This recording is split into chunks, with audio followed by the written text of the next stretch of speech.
अस्सलाम वालेकुम दोस्तों। बड़ी कभी उम्मीद है कि आप सब खैर आफियत से होंगे। दोस्तों, एक लंबे अरसे के बाद, कमोबेश एक साल के बाद मैं यूट्यूब पे वापसी कर रहा हूँ। अल्लाह से दुआ गो हूँ कि जो कंटेंट मैं अपलोड करूँ वो मेरे लिए और आपके लिए नफ़ा बख्श साबित हो। आमीन या रब्बल आलमीन। दोस्तों, मिर्ज़ा असदुल्ला खान गालिब की एक बड़ी मशहूर गज़ल का एक शेर है कि ये कहाँ की दोस्ती है कि दोस्त बने हैं नासे, कोई चारा साज होता कोई गम गुसार होता। दोस्तों, आज के दौर के हवाले से इस शेर की बहुत ज़्यादा इफादत है। मिर्ज़ा असदुल्ला खान गालिब 19वीं सदी में उनका इंतकाल हो गया, लेकिन मुझे लगता है जैसे कि ये शेर उन्होंने खास 21वीं सदी के बारे में लिखा हो, हमारे बारे में लिखा हो।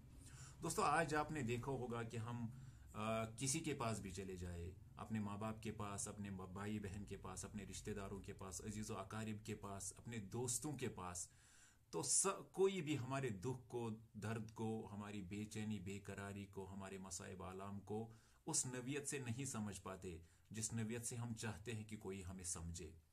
एक एक रैट रेस लगी हुई है, एक कट थ्रोट कंपटीशन है। बिजी लाइफ के बहाने हम एक दूसरे को नहीं समझ पाते, एक दूसरे का दुख नहीं बांट पाते। बकौले मुनीर नियाजी कि मदद करनी हो उसकी, यार की डारस बंधाना हो, बहुत देरी ना रस्तों पर किसी से मिलने जाना हो, किसी को मौत से पहले किसी गम से बचाना हो, हमेशा देर कर देता हूं मैं। दोस्तों, हम किसी को वक्त पे सुन नहीं पाते। किसी के दुख, किसी के दर्द, किसी के मसाइब, किसी के आलाम और the pulse of the situation जो होती है, हम उसको भांप नहीं पाते, उसको मेजर नहीं कर पाते। अपने घर में ही हमारे माँ बाप, हमारे भाई बहन, शायद एक ऐसा माहौल बन चुका है जब हम खुद अपने आप में मगन हो चुके हैं, प्रोकास्टिनेट कर रहे हैं। मोबाइल फ़ोन ने कई सहूलतें अगरचे बख्शी, लेकिन बहुत कुछ इसने हमसे छीना है। और जो हमारा स्टैंडर्ड ऑफ लाइफ है, जो लाइफस्टाइल है, उसके नतीजे में भी हम रिश्तों को खो रहे हैं, हम अपनों को खो रहे हैं। और उन उन उन आफाकी तालीमात से बहुत दूर हो रहे हैं जो हमें इंसानी अकदार सिखाते थे।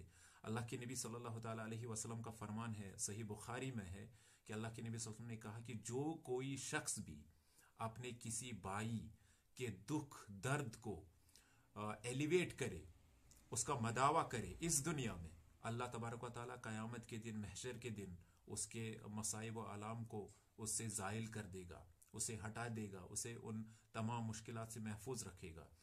और ये सही मुस्लिम में है कि अल्लाह के नबी सल्लल्लाहु अलैहि वसल्लम ने बड़ी ताकीद के साथ ये कहा कि जो भी नेक काम होते हैं उनमें देरी नहीं करनी चाहिए। You should be prompt in doing good deeds.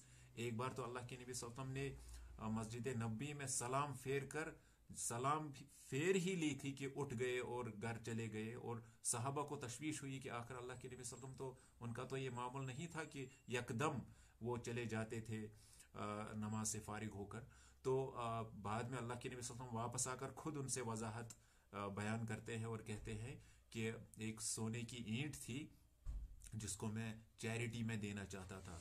जो उसके जो मिस्कीन, मोहताज, नादार थे, उनके हक में उस ईंट को खैरात करना चाहता था, और मैं नहीं चाहता था कि इसमें देरी हो। और अल्लाह के नबी सल्लल्लाहु अलैहि वसल्लम ने कहा कि इससे पहले कि तुम लोगों को मोहल्लत न मिले कोई अच्छा काम करने में, वो काम किया करो। तो हमें, अगर हम वक्त पे किसी को समझे, वक्त पे और समझना भी होगा, तभी हम इंसान रहेंगे, तभी हम जो आला अकदार इंसानों के अंदर है, खुल्के अजीम के साथ अल्लाह के नबी सल्लल्लाहु अलैहि वसल्लम को भेजा गया और वही तालीमात वो हम हमें देकर गए।